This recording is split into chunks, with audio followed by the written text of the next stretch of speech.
The subcommittee will come to order. Welcome to the Ways and Means Subcommittee on Human Resources, hearing on the heroin epidemic and parental substance abuse using evidence and data to protect kids from harm. Welcome to today's hearing on how heroin epidemic and more general parental substance abuse is hurting our nation's children and how we can use evidence and data to protect more of them from harm. The heroin epidemic is a growing crisis affecting children and families across the country, and it's reaching into our local communities.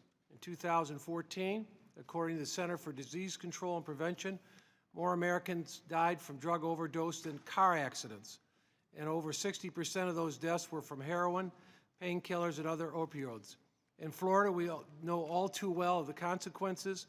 We started to address this epidemic years ago by reducing access to opioids and decreasing their supply. Now it's cheaper, and just as potent, heroin is taking over.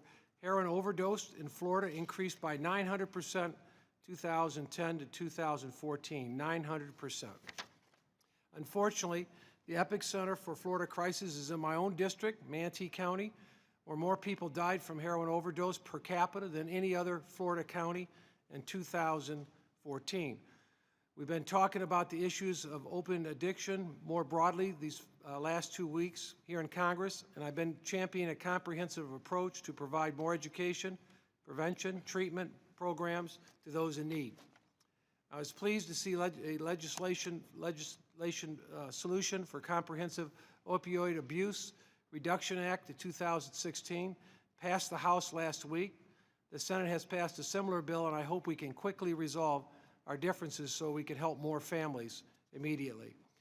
While we've made great progress, there's one area that deserves further attention: the impact parental substance abuse has on families. This crisis has a serious impact on our children, especially those who come in from foster care because of parental drug abuse. According to the data and news reports, parental drug abuse is a leading factor in why children enter foster care facilities. In multiple states has cited opiate, heroin, and other substance abuse as a major reason for increase in foster care caseloads, and federal data supports this view. In YF 2014, more than 25% of those children found to be victims of abuse and neglect had caregivers with drug abuse problems. Thankfully, many states, including Florida, are leading the effort to combat this crisis. Today, we will learn about some of these approaches, including ways to serve families at home or in other settings so children can remain safely with their parents or more quickly return home if they must enter foster care. Florida and other states are also using data gleaned from prior child welfare cases to reform their responses to new cases, allowing them to more quickly and effectively respond to prevent tragic consequences. In addition to those state efforts, the Senate Finance Committee has developed a draft proposal to shift foster care funding into services that will help prevent abuse and neglect. These reforms will encourage states to support programs that better address parental substance abuse and other issues, as well as implement programs that have proven their effectiveness in addressing the needs of parents and their children. Today's hearing will help us take a closer look at the Senate's proposal and hope of moving bipartisan, bicameral legislation. We've taken positive steps forward in the House to address the opioid crisis and substance abuse. Now it's time to turn to the kids that need our help as well.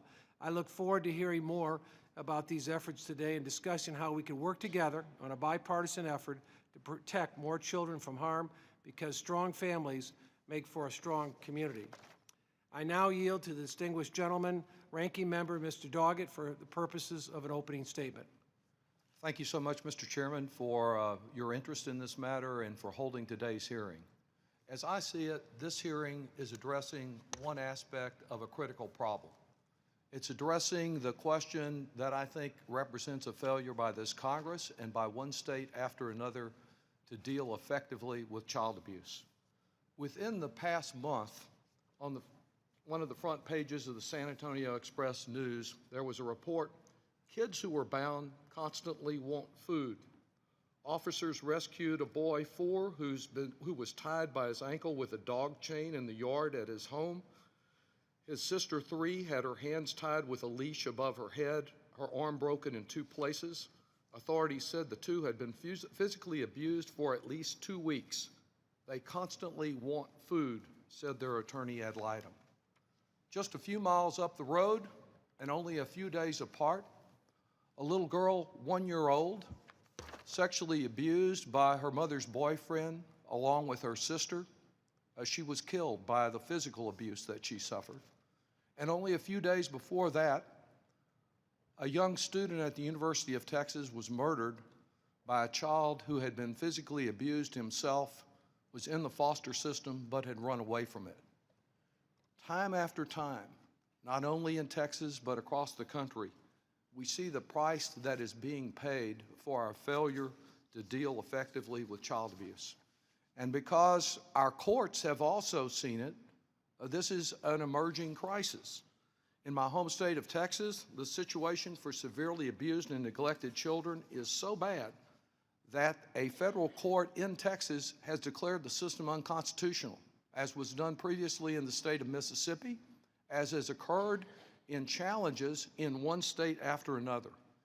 In her ruling, Judge Jack wrote, "Years of abuse, neglect, and shuttling between inappropriate placements across the state has created a population that cannot contribute to society and proves a continued strain on the government through welfare, incarceration, or otherwise."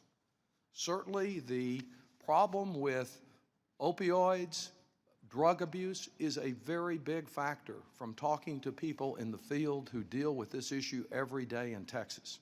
And it's great that some legislation was passed last week concerning that aspect of the problem.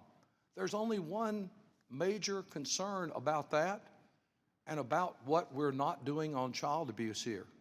And that is that talking about it, passing changes without approving necessary resources to get to the problem where caseworkers for Child Protective Services are underskilled and overburdened with cases. Just talking about it and not putting the resources out there to deal to prevent these tragedies and moving our resources so that they focus on prevention, not just responding after one of these horrible events occurs and not just lurching from one tragedy to another. That's what this Congress ought to be focused on. Senator Wyden and I have introduced legislation to try to change the focus to prevention. Our first speakers today who have worked on child abuse have raised many of these concerns. A scaled-down version of that legislation Senator Wyden and I introduced has been circulated now in draft form. There is agreement about some of the things that need to be done. There's certainly bipartisan agreement in this committee about the importance of doing something. The issue is, are we willing to put our money where our mouth is? Just reorganizing the deck chairs on the Titanic by moving some money from one part of child abuse to another will not get the job done. Our states need to do more, but we can, in this Congress, provide resources and provide an incentive to the states, particularly those that are under court order like Texas and Mississippi, and the other states that are likely to be under court order when their cases are finished, provide them incentive to do right by these children.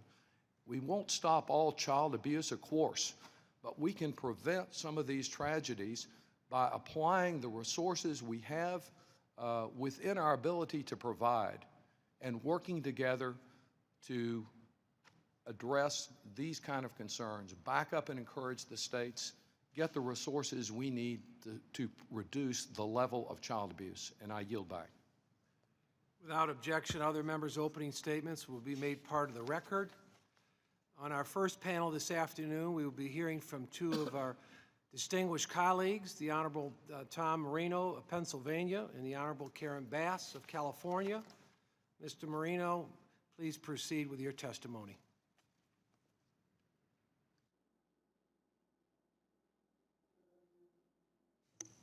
Good afternoon, and thank you, Chairman Buchanan and Ranking Member Doggett, and the members of the committee for giving us the opportunity to testify on an issue that is important to both of us. It is abundantly clear that our nation is facing a substance abuse epidemic. Unfortunately, One group that we fail to mention as being affected are the children who have been placed in foster care because their parents have become addicted to drugs and alcohol.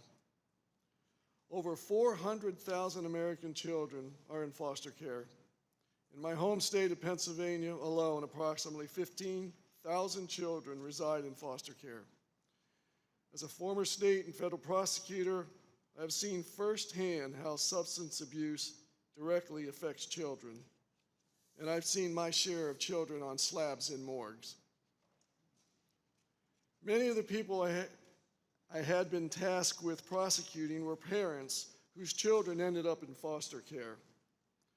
This was done with the hopes that the following treatment, these offenders could become parents again.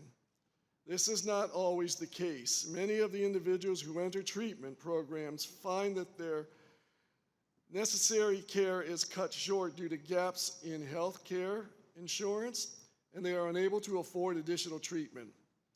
We recognize that substance abuse is a serious disease that requires serious treatment. Nevertheless, there is a great void in the way that our current health system treats substance abuse. In most cases, the only treatment available to those affected in short-term intervention like detoxification, to adequately treat those who suffer from substance abuse, we must provide serious long-term treatment. Those addicted must have the ability to be treated by specialists and receive proper medications. In this current environment, we are doing a disservice to those who require treatment.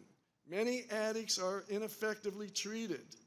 Although one may leave treatment and be, quote, cured, end quote, by some standards, more often than not, one ends up behind bars or in another futile program because their first attempt failed. The question remains, what can we do to ensure that those who require help to get the proper treatment and are reunited with their children? One treatment option I have advocated for years would be placing non-dealer, non-violent drug abusers in a secured hospital-type setting under the constant care of health professionals. Once the person agrees to plead guilty to possession, he or she will be placed in an intensive treatment program until experts determine that they should be released under intense supervision. If this is accomplished, then the charges are dropped against that person. The charges are only filed to have an incentive for that person to enter the hospital/prison, if you want to call it. In an effort to keep them in touch with their children, we can offer them the chance to continue to visit with and eventually care for their children as they undergo treatment. This is a massive project. Not only are we dealing with trying to cure the drug addict, but we're trying to keep a family together. And it's going to take a lot of money. The feds are going to have to be involved in this. The states are going to have to be involved with this. The local child welfare agencies are going to have to be involved with this. This isn't just one entity is going to take care of this. Initially, we would have to separate them, but hopefully, after they have been cleared by medical professionals, one can regain custody of their children while still receiving treatment in the facility. This treatment option may offer a better chance for addicts to finally be cured and have a normal life, but also their children have a normal life. As with any disease, there is no one-size-fits-all approach to substance abuse treatment. Some people respond to treatment in different ways, and for most, it takes a very long time. Congress must continue to address the current drug crisis and keep searching for better ways to treat addicts and tend to foster children.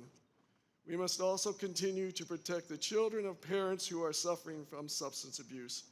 Placing these children in foster care is necessary. However, in the instances where we can keep the families together, remains an important key to curing drug addiction. With that, I yield back. Thank you, Mr. Marino. Ms. Bass, please proceed with your testimony. Thank you, Chairman Buchanan, Ranking Member Doggett, and members of the subcommittee. Thank you for the opportunity to give remarks to you today. Tom Marino and I serve as 2 of 4 co-chairs of the Congressional Caucus on Foster Youth and have been very much involved in this issue. This is a critical time in our country, and from my perspective, we actually have an opportunity to learn from the last drug epidemic, crack cocaine in the 1980s and 1990s. I can assume that many of you were not in Congress during those years. I was in Los Angeles serving as a member of the faculty at the USC Medical School, and I spent several years working in the emergency room in LA County. Our response during those years to the crack cocaine epidemic was one of outrage and anger. We were angry at people who were addicted, and we were particularly outraged at women and mothers who suffered from addiction and neglected their babies and even abandoned their babies in the hospital after delivery. We passed laws that eventually led to an 800% increase in the incarceration rate for women, and the number of children removed from home and placed into foster care skyrocketed. At the height of the epidemic, there were over 40,000 children in foster care in Los Angeles County alone. Today, that number has been reduced by over 50%. The crack cocaine epidemic and advances in science led to today's understanding that addiction is a brain disease. One of the characteristics of addiction, unfortunately, is relapse. And so far, in the latest epidemic, we're not hearing cries for incarceration. I do worry, however, that those cries might still be coming. So far, we seem to be approaching the opioid epidemic and addiction differently. Just as science advanced our understanding of addiction, research has certainly advanced our understanding about how to handle families that are in crisis. We know the majority of children in foster care are removed from home because of neglect, and we know that that neglect is secondary to addiction, mental illness, or both, dual diagnosis. We know that removing a child from home is traumatic for the child regardless of the circumstances. We certainly know that there are times we absolutely must remove a child for their safety. But however, we've also learned that families can benefit tremendously when services like drug treatment is provided in a fashion that allows families to remain intact. I agree with my colleague, Mr. Marino, that you need to have a variety of approaches. There's no one size fits all. I want to suggest a couple of programs, some of which I believe you're going to hear from today. Members of this committee passed legislation allowing states to apply for 4E waivers to use federal funds in developing evidence-based programs to see if the number of children in care can be safely reduced and outcomes can be improved. Many states have used the funds to target parents with substance abuse disorders. Kentucky and Maine are implementing a program known as START, Sobriety Treatment and Recovery Teams. I know you will hear from them directly in the next panel. Oklahoma connects parents to substance abuse services. San Francisco has a program called Family Link that includes both residential and outpatient substance abuse treatment services. In LA County, Shields for Families has created a therapeutic community where entire families live in an apartment community.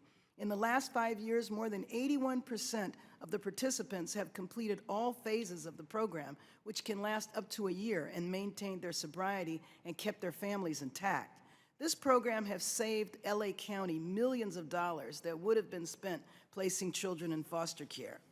The legislation this committee is passed, allowing states to apply for Title IV waivers, is set to expire in 3 years, 2019. After years of implementing programs, states and counties have developed many evidence-based practices that have successfully and safely reduced the number of children in care or improved outcomes. So now is the time to consider implementing federal finance reform. I believe this committee will soon be discussing the Family Stability and Kinship Care Act that will provide flexibility in the use of Title IV dollars. If and when this committee does consider the legislation, I would hope that substance abuse will be up front and center. When people suffer from addiction, sometimes they have to hit rock bottom before they face the reality of their disease. Sometimes rock bottom results in them losing their children. Many times women refuse treatment because they don't want to leave their children and enter a program. Then their addiction spirals so far out of control, the government has to intervene. I come before you today out of concern for the individuals and families that have lost everything. So if they had insurance, they lost it, and if they lost their jobs or their families cannot afford expensive drug treatment programs. So we, as a society, have a choice. We can incarcerate them when they begin criminal behavior to support their addiction. We can remove their children and place them in foster care. Both choices cost the federal government billions of dollars, and in too many cases, result in the government supporting the individual their entire life when they end up in prison. Or we could look at how we increase funding to SAMHSA for community-based drug treatment services. Thank you. Thank you, Ms. Bass. Do any of the subcommittee members have questions for our colleagues on the panel? If there's no further questions, then you are free to go, and I want to thank you for testifying before the subcommittee today. Thank you very much. Thank you. Now we will move on to our second panel. On our second panel this afternoon, we'll be hearing from 4 experts. Ms. Tina Willauer, Director of Sobriety Treatment. Okay.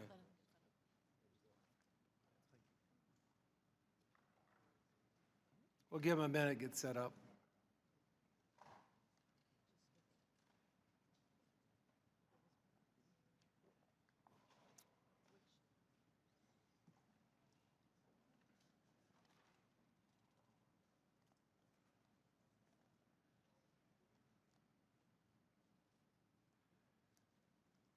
You want to get the nameplates?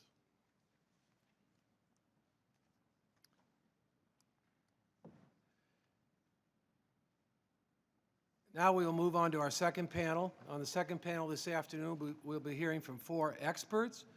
Ms. Tina Willauer, Director for Sobriety Treatment and Recovery Team, START, of the Department for Community-Based Services with Kentucky Cabinet for Health and Family Services.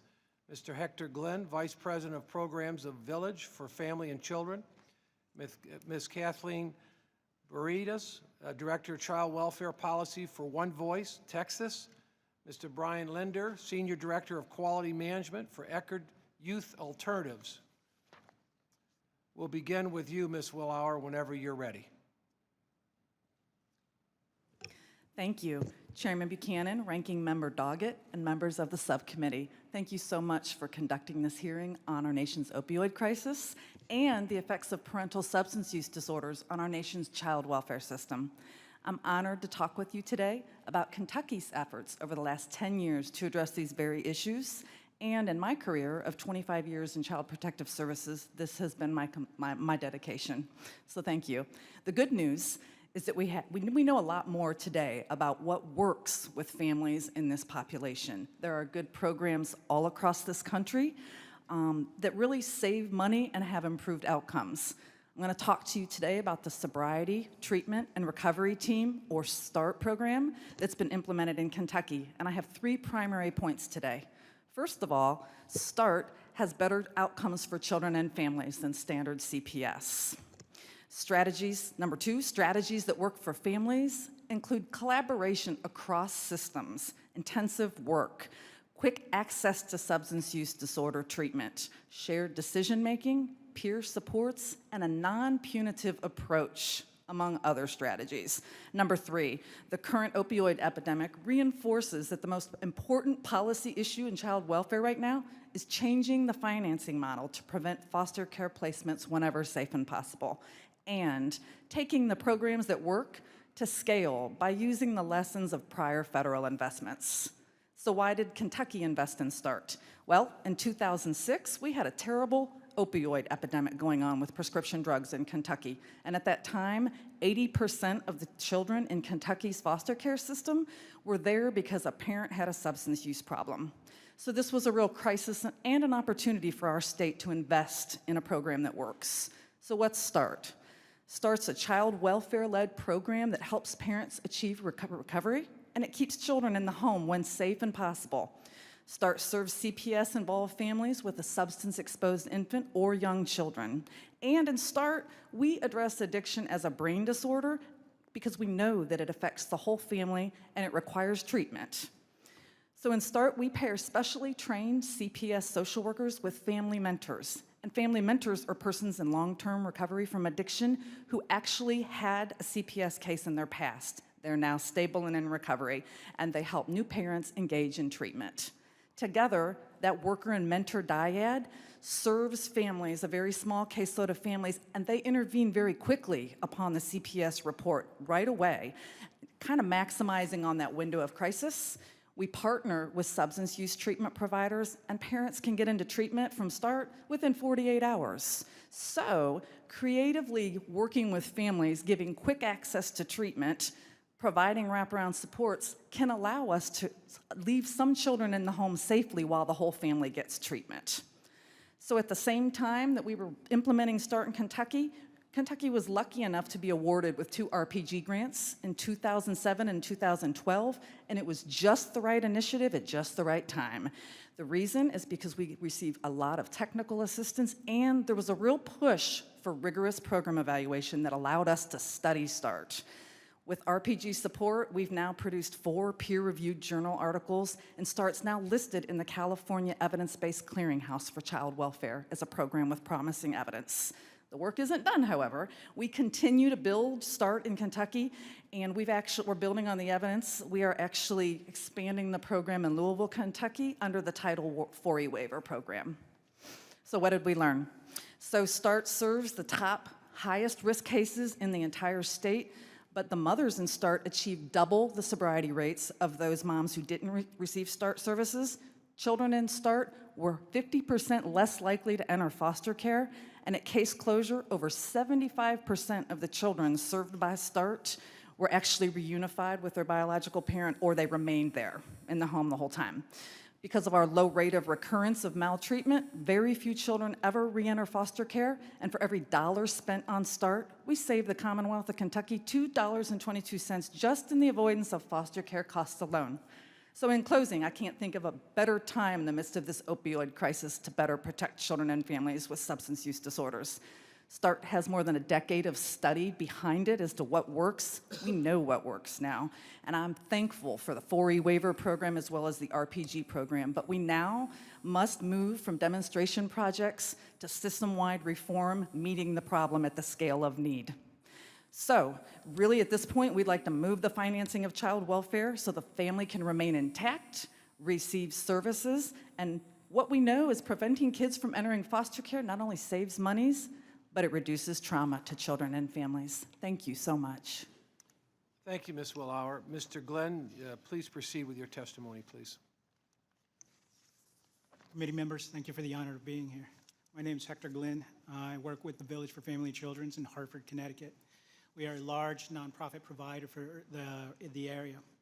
We are part of the National Traumatic Stress Network, which has allowed us to expand our expertise in evidence-based models and treatment to include models such as eye desensitization and reprocessing, child-parent psychotherapy, modular approach to therapy for children with anxiety, depression, trauma, and conduct problems, and trauma-focused cognitive behavioral therapy. But today, I'm here to talk about a truly unique program called FBR, Family-Based Recovery. In Connecticut, almost half of the foster care placements for children under 3 have at their core an issue of substance abuse.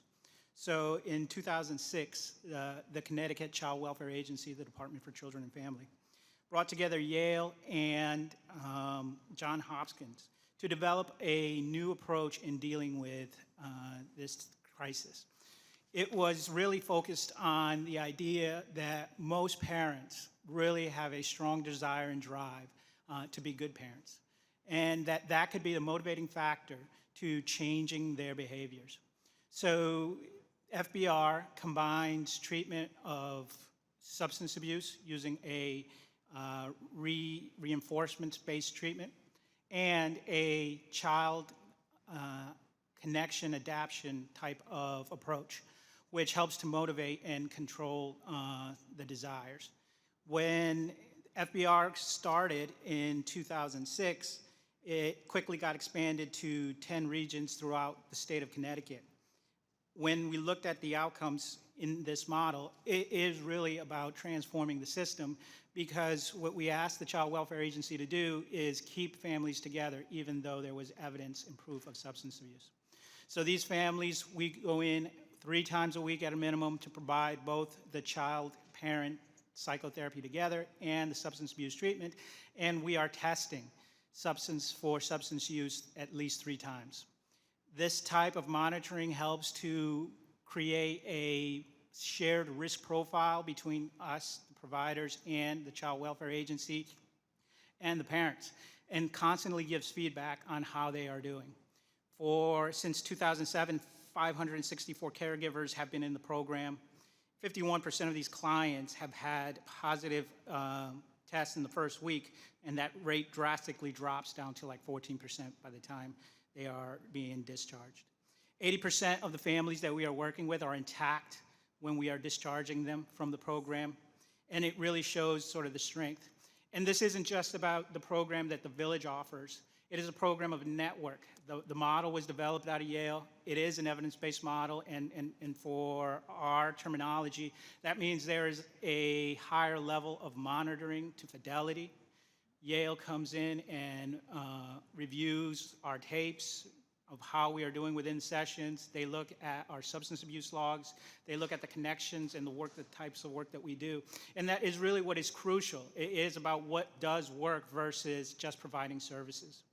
So for us at the Village, 62% abstained from drugs or alcohol 30 days prior to their discharge, and 88% of the families were intact at the point of our discharge. But the network continues to be extremely strong, and like I said, there are sort of 10 others that are involved within there. The substance abuse, where they have tested, thousands of parents, and only 8.2% of the families have had sort of ongoing relapses in which they needed a higher level of care or sort of newer levels of treatment. We really do believe that this is a model that, builds upon the strengths of what parents can do and what families can do. And this type of approach, along with case management to help support the poverty and other factors that make it difficult for families to stop using drugs, is the way to at least one approach to dealing with this crisis. Thank you. Thank you for the opportunity to testify today. As you heard from Mr. Doggett, our child welfare system in Texas is in crisis. And let me say, this is a crisis of resources, where the need of children in the child welfare system far outpaces the state, federal, and local resources currently allocated. Substance use, almost 80% of the cases in the foster care system, has a profound impact on resources, just as it did when I was an investigator for Child Protective Services back in the late 90s. What I've observed over my 20-year career is that we often do not get to these families and children soon enough. One of the reasons it's so critical to ensure cases involving substance abuse receive expedited services is the impact that being separated from a parent can have, particularly on a very young child. Women and Children Residential Services is one specialized program that promotes parent-child bonding. This program allows mothers to stay with their children while the former is in inpatient treatment. Despite the benefits implied with this model, it does face challenges, one of which is judges are seldom willing to put children in treatment, so to speak. There is also a myth that women can't focus on their treatment if their children are there, quote unquote, bothering them. The truth is that when women enter programs with their children, they are able to work on parenting and try out improved techniques under supervision and modeling. Unfortunately, providers of this program are scarce. Part of the challenge is funding, which would be somewhat alleviated if states had the option of using Title IV funding to pay for these services and were able to draw down federal foster care match for the children when they are living with their parent who is receiving treatment. Another area where we must direct resources is kinship caregivers, particularly those caring for children not yet in foster care. These are fairly stable living arrangements with the right resources, but without them, they can easily break apart. Texas provides financial benefits to informal arrangements when a child is in conservatorship, but not to parental child safety placements.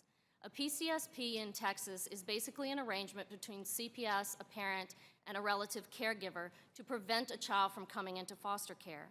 These are short-term placements used to alleviate risks so parents can address issues in the home relatively quickly. PCSPs are sometimes used in cases where parents are struggling with substance abuse, but time is limited in these cases, not a good match unless time and family-based safety services is extended with strong supports to the kinship caregiver. The research is clear that children in kinship placements have better outcomes than their peers in foster care. So imagine outcomes for those children who age out of the system. These youth face far worse than their peers in terms of lower rates of high school graduation and college attendance, higher rates of homelessness, substance abuse, and mental health problems. These young people have a desire and the ability to be independent, but without the appropriate preparation, they can easily become the next generation of drug users and parents in the CPS system. Recommendations for this population include transition living services being extended up until youth are 23 years old, and the time limit on family unification vouchers being extended past 18 months to 2 years to meet standard lease requirements and give youth time to attain stability in their lives. For kinship, we need Congress to direct resources such as monthly payments and reimbursements at these placements, which keep children out of the very expensive and detrimental foster care system, and to allow payments to kinship families to be used to draw down 4E dollars. Congress also needs to ensure that Title 4E coverage can be used for more than just out-of-home care in order to address substance abuse issues early. We also need to support the expansion of 4B funds and a time extension around family-based safety services and family reunification. We also need states to have guidance regarding the importance of family treatment programs and visitation, and the promotion of women and children's programs as a vital treatment option for women with young children. Thank you. Thank you, Ms. Barrios. Mr. Linder, please proceed with your testimony. Chairman Buchanan, Ranking Member Doggett, and subcommittee members, thank you for the opportunity to address the Committee on the Use of Data to keep children known to the child welfare system safe. My name is Brian Lindert, and I'm the Senior Quality Director at Eckerd Kids, a nonprofit provider of services to children and youth operating in 20 states in the District of Columbia. We also manage the largest privately operated child welfare system in the country, serving more than 6,000 children and youth in Tampa Bay. The number one reason children enter this system is for maltreatment from a substance-abusing parent. The aim of my testimony is threefold: to describe how Eckerd Kids ended a tragic pattern of homicides that occurred prior to Eckerd's involvement, to explain how that success has led to partnerships with 5 states to prevent future abuse fatalities, and to explore the implications of our approach to other child welfare challenges, including a potential improved response to repeat maltreatment due to substance abuse.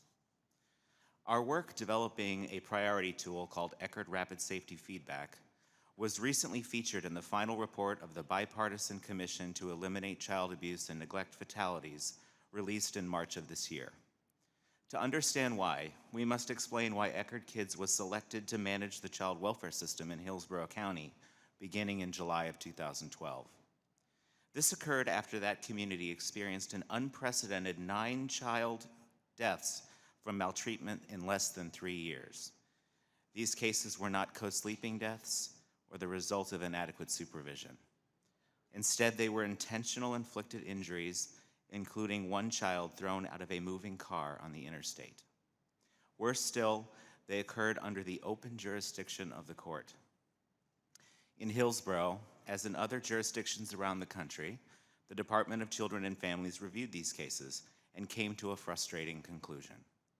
The fatalities kept happening to children with similar risk factors and lapses in casework. A more proactive approach was needed. Therefore, in addition to the review of the 9 child deaths, Eckerd Kids conducted a 100% review of the 1,500 open child welfare cases in the county. From this review, critical case practice issues were identified that, when completed to standard, could reduce the probability of preventable serious injury or death. Among these case practices were quality safety planning, quality supervisory reviews, and the quality and frequency of home visits. Now that Eckerd knew what to look for, the next step was to determine which cases needed to be prioritized for review.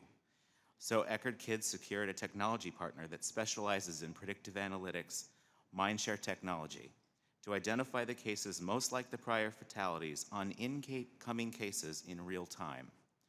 Cases that were prioritized had multiple common factors, such as a child under the age of 3, a paramour in the home, intergenerational abuse, and history of substance abuse. Eckerd Kids then reviewed these cases against the practices identified with better safety outcomes and conducted coaching sessions with the frontline staff when deficits were identified. The results have been promising. In Hillsborough, there were no maltreatment fatalities in the 3-year period following implementation of the program in the population served by Eckerd.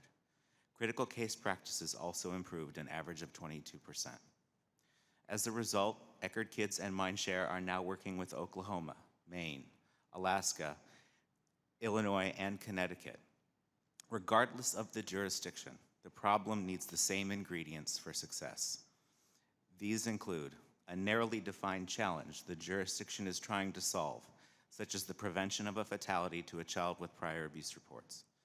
Daily access to the state automated child welfare information system, allowing for predictions that continuously improve and update as new data is entered.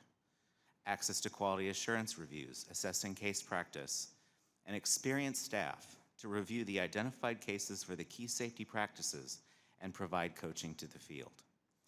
In closing, it is important to note that we are not advocating decisions made by machines. What is needed is a second set of eyes to ensure we are doing our best casework and positive outcomes for the children and families in our care. Therefore, we are advocating that data and coaching together provide a support for those men and women working with families to help them focus attention where it is needed most. I know from past experience as an investigator and supervisor in the field, I would have appreciated the help.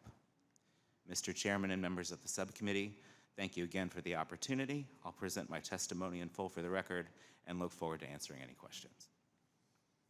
Mr. Linder, thank you, Mr. Linder. I want to thank all of you for excellent testimony. We now proceed to the portion for questions and answers session.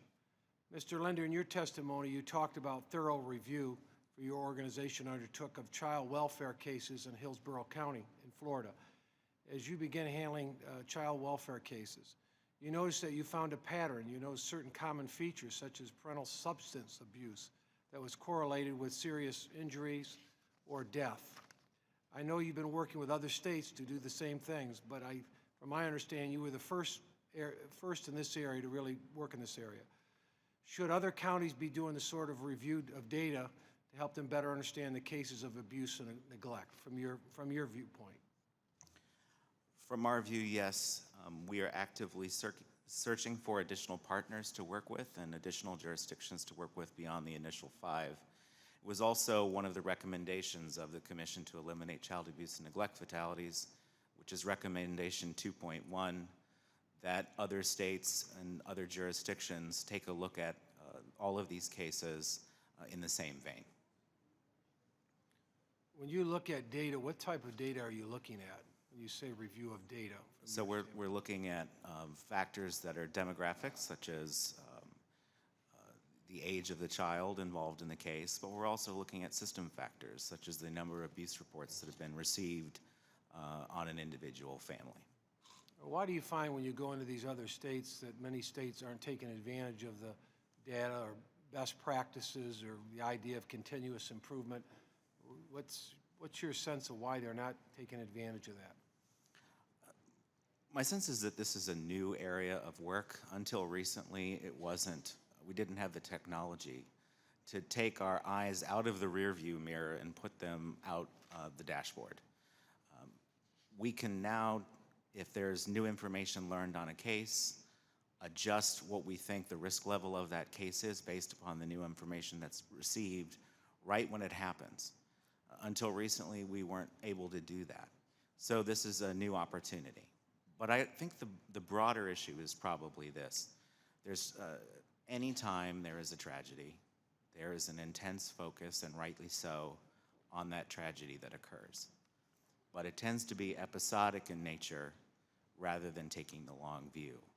And I think the recommendations of the Commission are that we must take the long view so that we understand these patterns better rather than making policy or decisions based on an individual case. The other thing you mentioned, at least I understood, is the way you operate is a private-public partnership. Tell me how that works and why that works. So in Florida, the child welfare system is called the community-based care system. In each community, a nonprofit provider partners with the Department of Children and Families in order to provide the child welfare services that are received.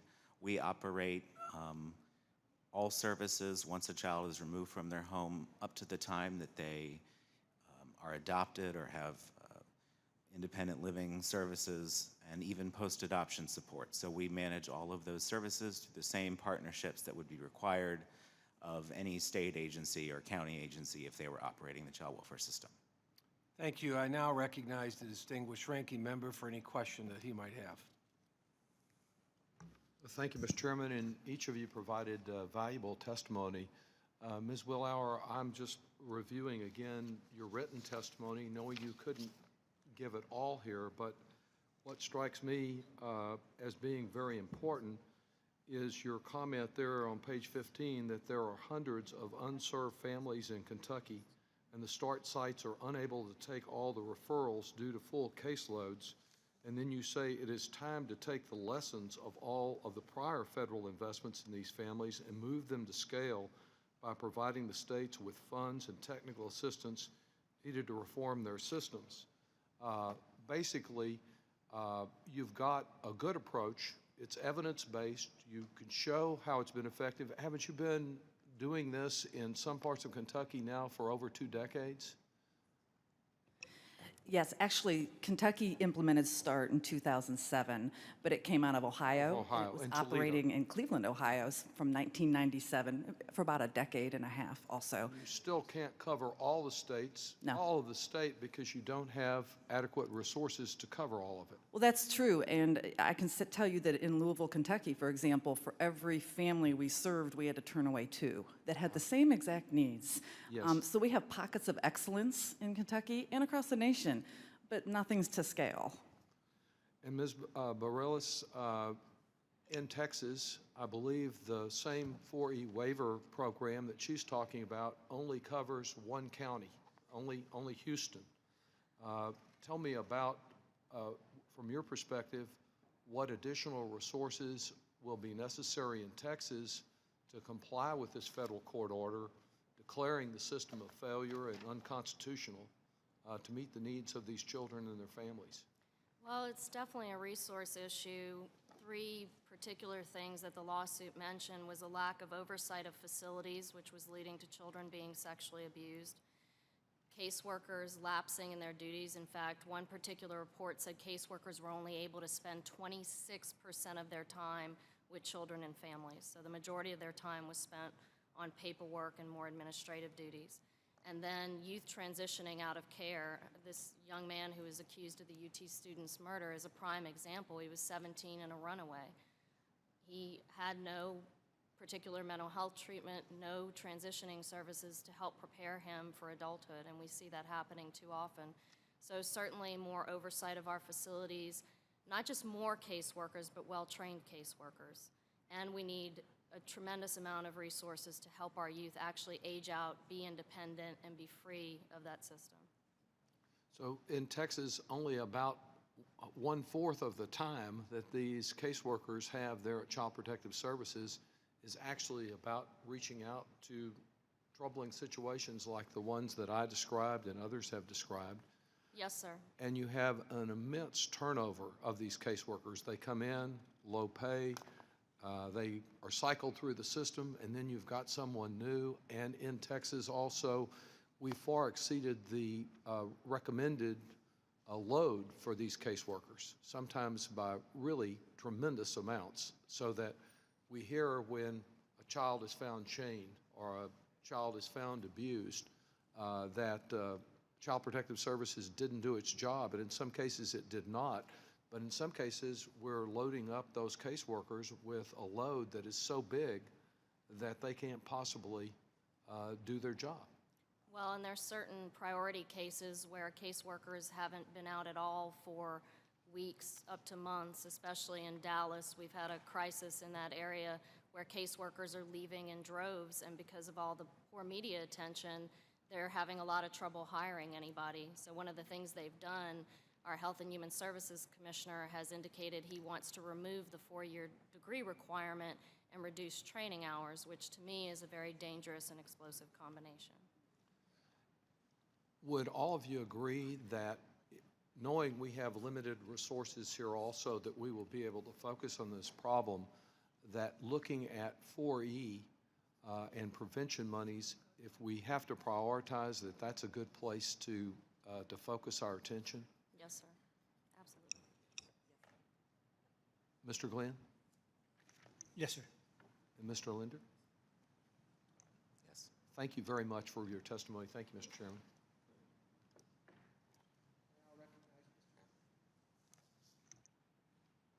I now recognize Mr. Reichert.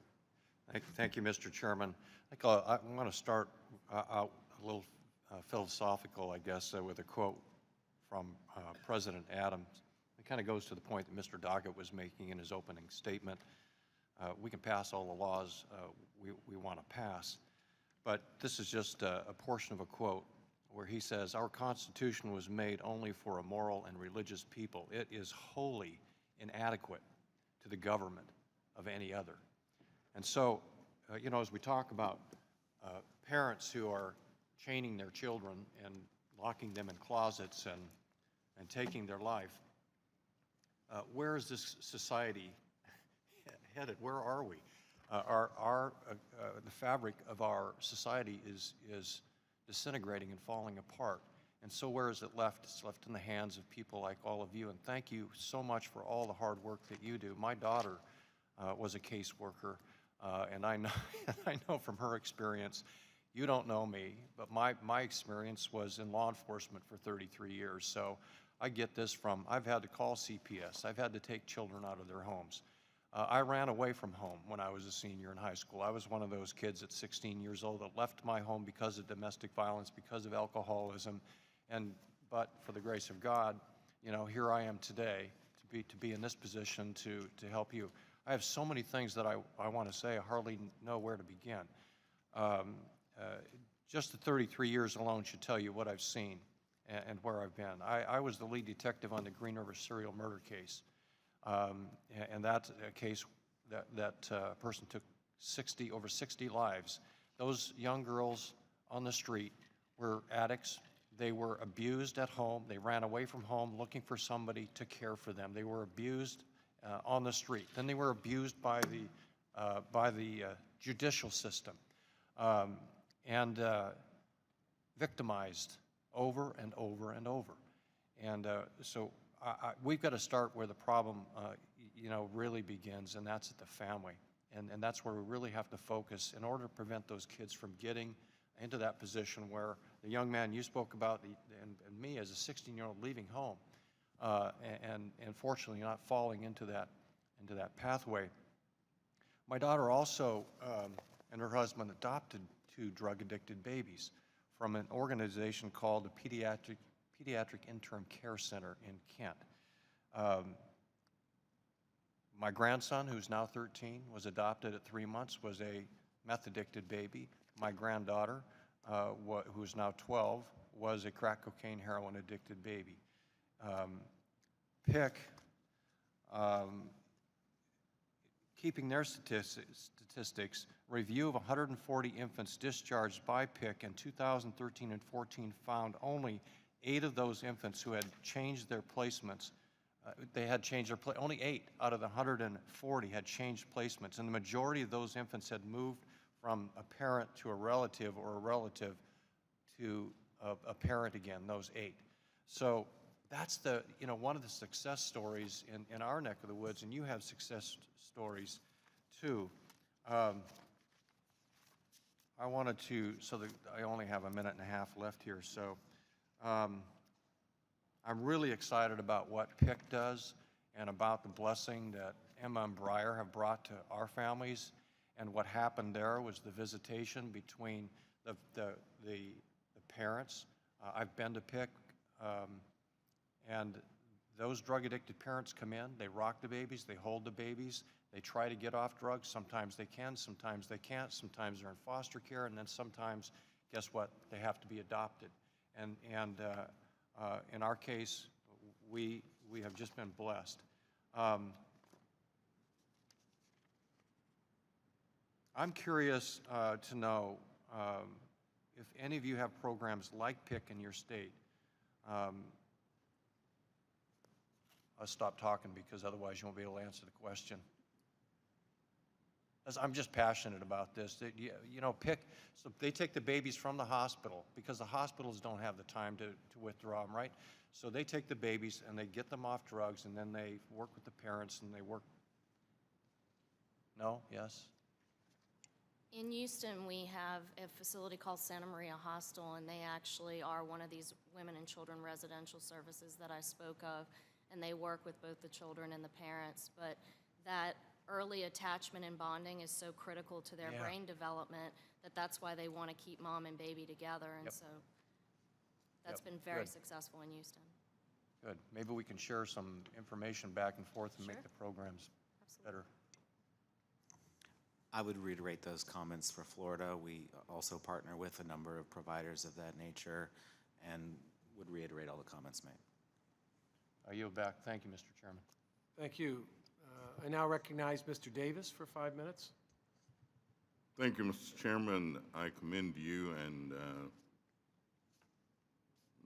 Ranking Member Doggett for holding this hearing today. One of my top priorities on this subcommittee is modernizing our approach to families and child welfare affected by parental substance abuse. For months, I've worked with experts to draft a bill that does just this. My bill amends the current regional partnership grants both to focus the grants on what the research show works and to scale up these grants to the state level. I will introduce this evidence-based approach this month in honor of National Foster Care Month. We need to update our laws to reflect a decade of research, and I look forward to continuing to work with the chair and ranking member to advance these reforms. Although I've championed evidence-based policy, I must raise concern from experts about whether we have the data infrastructure and research base necessary for large-scale implementation of predictive analytics. And I request permission, Mr. Chairman, to submit for the record this dissenting report of the Honorable Judge Patricia Martin, a commissioner on the Commission to Eliminate Child Abuse and Neglect Fatalities. Judge Martin is a national expert on child welfare with whom I have known for decades, and if she has concerns, then I think our subcommittee should give serious consideration to them. Mr. Willauer, given that timely access to treatment is related to child welfare reunification outcomes, can you tell us more about how you achieve quick access to services, and what are your recommendations to make this type of quick access available in more states and communities? Thank you for that question. I think it's the key to child welfare reform, quick access to parental substance use treatment. So I think that there are a couple things. We need resources. We need treatment providers. Sometimes there's a 3 to 6 month waiting list in Kentucky, for example. So again, I think that I would reiterate what you're saying, and that is, for example, regional partnership grants, taking them to a state level, providing states with the resources to be able to develop those resources so that individuals, so all families can get them. Right now, only pockets of families can get those resources, so it's critical. Thank you. Your testimony also emphasized the necessity to include fathers in family treatment, noting that this policy evolved over time. Can you expand on the importance of focusing on fathers in your program? Absolutely. Addiction affects the whole family, including moms, dads, kids, extended family. And if we do not include the fathers, then you're not holistically addressing the situation. We should include them in treatment, in decision-making. We should look at their families for support, for placement for children, and we should look for gender-specific treatments for those dads. Thank you very much. Dr. Barillas, several of the other witnesses have described very promising approaches to address parental substance abuse and keep children safe. Are these interventions expensive in the short term? Evidence-based practice can be expensive in the short term. It requires fidelity to a model, which requires specific elements, training. It also requires evaluation, and I've found that a lot of times when programs are funded, they're not funded for that evaluation piece. But in the long run, as you can hear from the various witnesses, these programs have a major impact and save us money. So we follow the trend that an ounce of prevention is worth much more than a pound of cure. Yes, sir. If we provide early on. Absolutely. Thank you very much, and Mr. Chairman, I yield back. Thank you. I now recognize Mr. Reed for 5 minutes.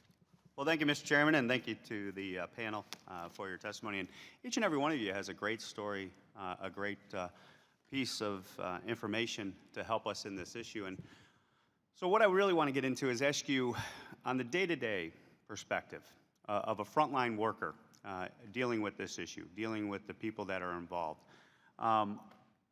We're trying to get to prevention. That seems to be a common theme that we're all testifying to in the remarks. So as we go down the path of prevention, what is the existing culture with those frontline workers in regards to prevention? Is it something they promote? Is it something they are committed to? Or are they more focused on the back end, dealing with the situation after the crisis has gone in? Anyone?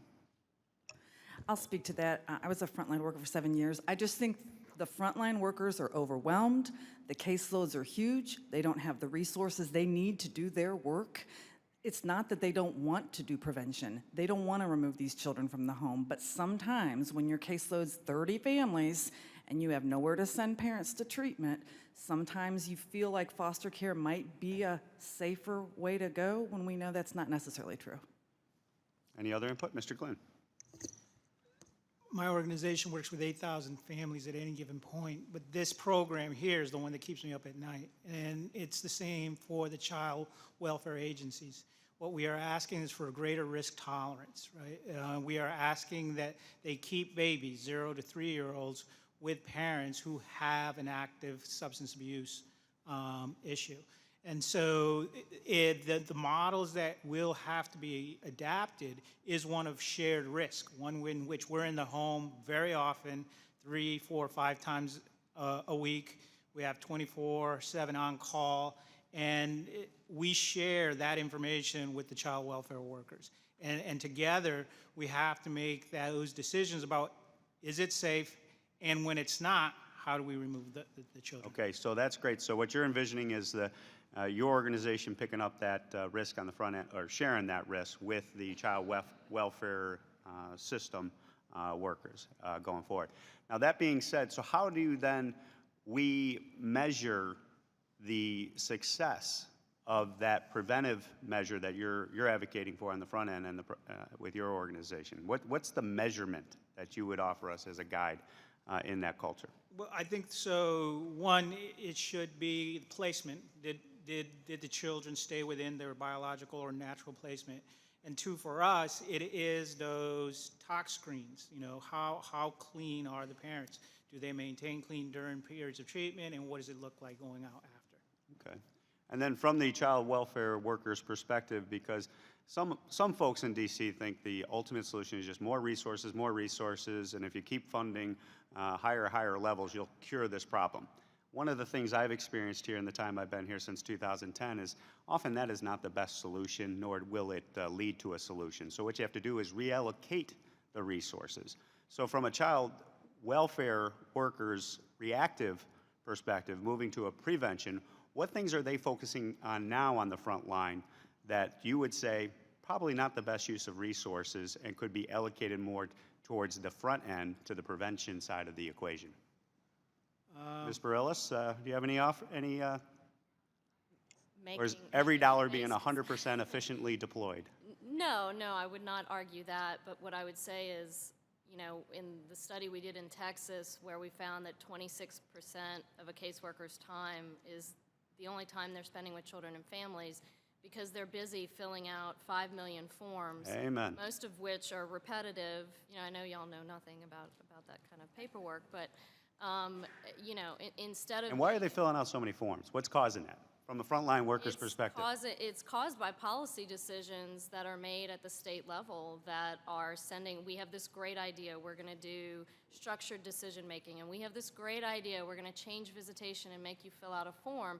And as part of that policy-making process, there's no consideration of what implementation is actually going to look like on the front lines. So is that a fair piece of input that I can hear from you if we move to when we move to the prevention side, make sure we don't duplicate that type of administrative bureaucratic problem when we go to the prevention side? Absolutely. And what would be the one reform or requirement or provision that we could put into that shift in policy that would accomplish that to the most successful end? Well, as I mentioned, considering in the implementation, what is going to happen in the implementation process, there's a lot of this that can be done electronically, or a lot that is already included in paperwork caseworkers have. They're literally duplicating the same information on 5 different forms. So data streamline and data entry. Absolutely. I appreciate that, and I'm out of time. With that, I yield back. Thank you. I now recognize Ms. Black for 5 minutes. Thank you, Mr. Chairman. I want to thank you as a non-committee member for allowing me to sit on this committee and also be able to ask questions. Gosh, I don't know where to begin, just like the other members of this committee. This is such a big issue, but where I do want to start, and if we could just walk down the line with this, help me to understand how you come to know that someone needs assistance. Where do you get that first contact to say, we need to go and visit this family and become a part of helping them to turn the situation around? Ms. Wilhauer, how about you? Yep, in the START program, families come to our attention after a report to the Child Welfare Agency regarding some abuse or neglect. START gets involved right after that. Okay. Mr. Glenn? The same is true for us. Okay. Ms. Bareilles? In my world, it tends to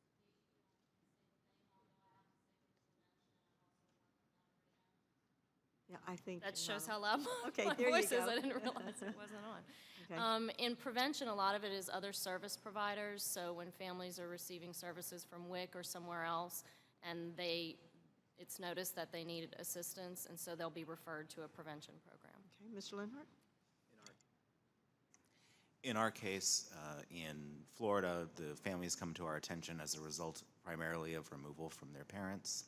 However, in the others, I'm sorry, I didn't catch that with a primary. removal from their parents. Removal from their parents. In some cases, it's also to serve the families in home prior to removal. Okay. In the other states where we are working, typically it's a result of a hotline call that has been made to the state child welfare Very good. agency.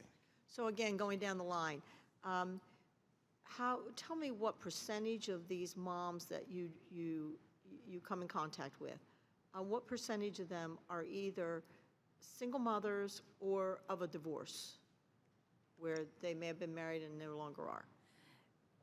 I don't have numbers on that, but I can tell you it depends on the region of the state. Okay. And we do have a lot of single-headed households, but I can follow up with you. Okay, Mr. Glenn? It would be an estimate, but it would be in the high 70 to Okay. 80%. High percentage, Ms. Bareilles? I would say the same, although I don't have specific numbers Sure. right now. Mr. Lundberg? Okay. Same for me. So here is, I want to go back to what Congressman Reed was saying, and that is the prevention piece of this. And I'll just tell you my experience as a registered nurse and also coming from the state of Tennessee, where I was on the Child and Family Services Committee. I helped to bring a program into our state called Nurse Family Partnership, where we had young mothers who were not wed, or in some cases where they may have been but weren't getting support from that spouse, that we would interact with them very early on to make sure that they understood that they were carrying a child and bonding with that child and making sure they got all the services that they needed that we could possibly give them. And that has been funded by the state of Tennessee and seen remarkable results there. And so I am a big prevention kind of person, and I'm glad to see every one of you are nodding your head on that, because obviously that really is the answer if we could do that. The evaluation piece is the next piece that we didn't do a very good job in our state in evaluating, because we saw a lot of children that were being removed from their homes in the evaluations when I asked for the numbers and the statistics and so on. So if we could just go down the line again about evaluation, what are you using to evaluate each one of your programs? Ms. Wilhauer? Can you say more on that? What are we Yeah. using? Well, what method are you using? Are you evaluating Yes. on a regular basis? And what kinds of things are you evaluating when you get involved? Yes, so we are looking at all kinds of factors, what makes our program work. We're looking at child removals, we're looking at parental sobriety, reunification, recurrence, reentry into foster care, different designs of program evaluation, but it's critical that we have all of that. And you are evaluating what works and doesn't work. Absolutely. We're doing a randomized control trial in Louisville, Okay. Kentucky on start now. Very good. Mr. Glenn? The University of Yale provides oversight and evaluation to all the service providers. Excellent. Ms. Bareilles? In Texas, we've actually really struggled with that, and it was only a couple of years ago when our Prevention and Early Intervention Division got a new director Yeah. that we started really looking, because for the most part, people were using pre and post tests, which really can only tell you so much. So as there was a push for more evidence-based practice, you see Good. more, for example, like randomized controlled trials like Yes. Nurse Family Partnership has done. Yes. We're working with Casey Family Programs to evaluate the implementation in 4 states, and they're using an interrupted time series design, although the evaluation is just about to begin. Excellent. And I just will finish up by saying that if you don't measure something, you can't tell whether it's working or not. And I think that's one of our problems, Mr. Chairman, is that we spend a lot of money on a lot of different programs. But when you ask about their evaluations and how they're measuring the success, what you see is you're spending a lot of money and you're getting a lot of information that isn't valid, and that you have the real statistical information to show that it's working. And so I think every dollar that we expend from the federal government should be required to have an evaluation tool where we can say that money is actually working. And I'll go back to that ounce of prevention is worth a pound of cure. That's really where it's good to be spending most of the money, and then these kinds of programs that we know work. So thank you for the work that you do. It's God's work. Thank you. I yield back. Thank you. Let me just ask you, everybody's got a family member, somebody they know, and it just seems to me, and everybody's touched on it, is the whole investment seems to be, especially with children, is the prevention piece. And I don't know, I'd like to get all of your thoughts just quickly on it, but at what level, what grade level do you need to start working with children? You think high school, but then you hear all these stories that you've got to get down to 3rd and 4th grade. But it seems that's the investment. We've got to make it an aggressive way. And the reason I say it is because I've seen it in my own family where someone ends up having a problem, and then to move them back off that problem is huge. The toll it takes on a family and the expense. And many times, I don't know what the rate is, but they've got to be on guard the rest of their life many times because the drug owns them. So I guess as it relates to children, what's your experience, your thoughts about how early in our school systems and every parents do we need to be investing with these children in terms of educating them and making sure they understand if they make a bad choice, it's tough to come back from that. Mrs. Wilhauer, let's just go down the road real quick. I guess I would just say it starts at birth. It starts with the family. There are early intervention services and early childhood services that can help with bonding and attachment. So it begins there, and I think there are opportunities all the way through the lifespan of a child's life. I would agree that, what we know about brain development really does push us to say we have to invest more in the 0 to 5 years of development, and that will help to create the executive functions that you are looking for to prevent some of the decisions that will be made later on. He stole my answer. Yeah, absolutely. The brain development is critical to giving children the skills they need to make those decisions. But I also agree, if children are going home to an environment that is full of these negative influences, then it's not going to matter what happens in school or in another program. Mr. Linder? I agree with all the comments. I would also add that when we're thinking about children who have come to the attention of the child protection system, we have to prioritize early childhood, and in particular infancy. The majority of maltreatment fatalities occur within the first 3 years of life, a significant amount of those in infancy, and child welfare agencies need to approach early childhood cases different than we approach cases on teenagers and other points throughout the lifespan. That's a recommendation of the commission. It's also something I've seen in our systems of care and as a frontline worker myself. I'd like to thank our witnesses for appearing before us today. You've given us a lot to think about as we try to improve our child welfare system to protect more children from harm. Please be advised that members will have 2 weeks to submit written questions to be answered later in writing. Those questions and answers will be made part of the formal hearing record. With that, subcommittee stands adjourned.